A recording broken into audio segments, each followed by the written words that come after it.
Para a gente compreender perfeitamente o pacote de Abril, é necessário localizá-lo com mais precisão, não é?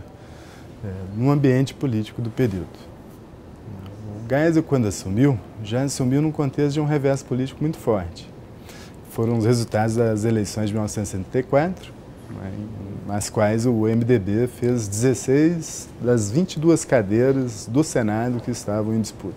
O MDB saiu de uma bancada na Câmara de mais ou menos 26% e foi para 44%. E no Senado, as eleições para o Senado, que era uma vaga só, elegeu 16 dos 22 cadeiras para o Senado que estavam em disputa, né? Então isso foi tido como uma certa derrota para o governo. Para tentar frear essa onda, esse tsunami, né, do MDB, então Geisel baixou o pacote de Abril, né? Os senadores, quando vão ao plenário, eles têm essa preocupação, né? Eles têm que ser combativos, eles têm que cobrar o que Geisel havia colocado como compromisso político e que não foram cumprido, né? Eles têm que protestar, porém têm que fazê-lo com muito cuidado, com muita atenção, né? E essa tensão aparece a todo momento no plenário. A palavra ao senador Franco Montoro, como líder do Movimento Democrático Brasileiro. Não queiramos nos enganar. A situação é grave do ponto de vista econômico, do ponto de vista social e do ponto de vista político. Permite, Vossa Excelência, uma parte? Com prazer. Eu entendo sua parte, Vossa Excelência. Nós temos dificuldades, temos obstáculos, temos embaraços, erros centenários acumulados, mas não há gravidade na situação, Excelência.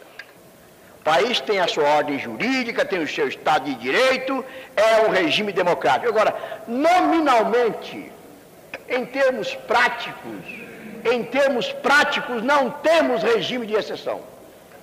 O que há é uma denominação. Mas o AI-5 mas o fato é que o AI-5 tem tido gradativamente um manuseio e um acionamento cada vez mais escasso. Porque, na realidade, senhor presidente, não se confia no povo, não se confia no Congresso, não se confia nos partidos, não se confia no Poder Judiciário. E só se confia no Presidente da República.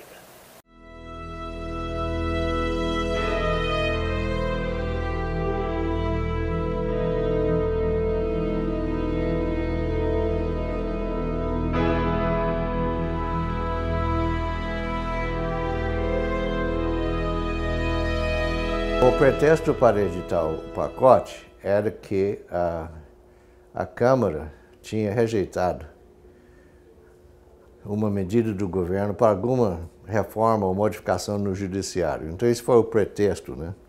A desculpa, né, de editar ou de colocar o Congresso em recesso para editar esse pacote de Abril, né? Esse é o ponto. Ao invés de ser a reforma do judiciário, né, o motivo central do pacote de Abril, não, ao contrário, o que se tratava ali era uma reforma política para oferecer condições de sobrevivência ao regime militar, que naquela conjuntura encontrava-se já num seu processo inicial de dissolução e de queda de legitimidade, de quebra de legitimidade.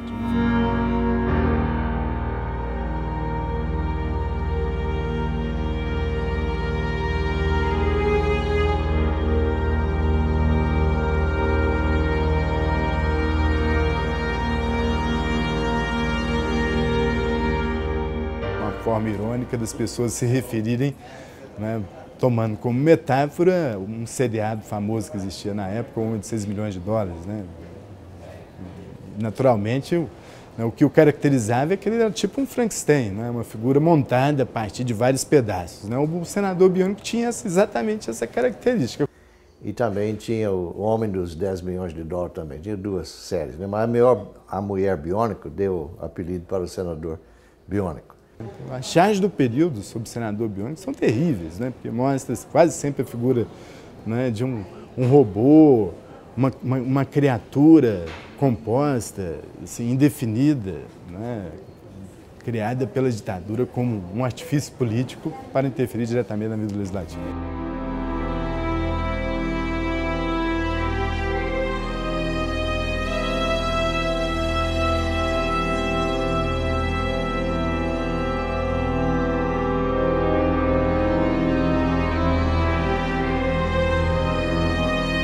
O dispositivo de segurança da ditadura militar continuava efetivo, né? A gente sabe disso, né?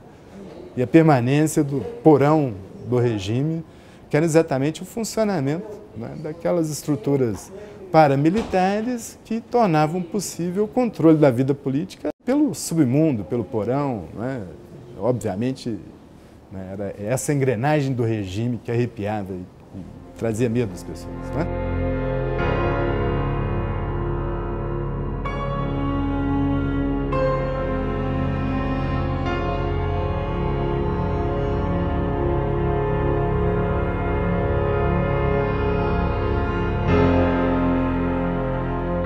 Esse período, então, é o período de dissolução do regime militar, que os militares estão procurando a todo momento, isso aí é muito claro, preservar os dedos e negociando os anéis.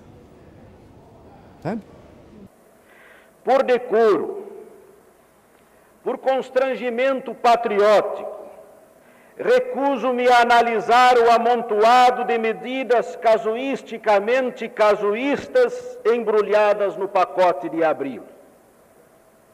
Seriam necessárias horas e horas, dias e dias, para o seu exame cabal. Todo mundo sabe, e foi dito e redito que, primacialmente, elas visam a silenciar o país, amordaçar a nação e fechar todas as portas para que o povo não chegue ao poder através do MDB. Assim condenado a ser filho bastardo na casa grande dos senhores do Brasil.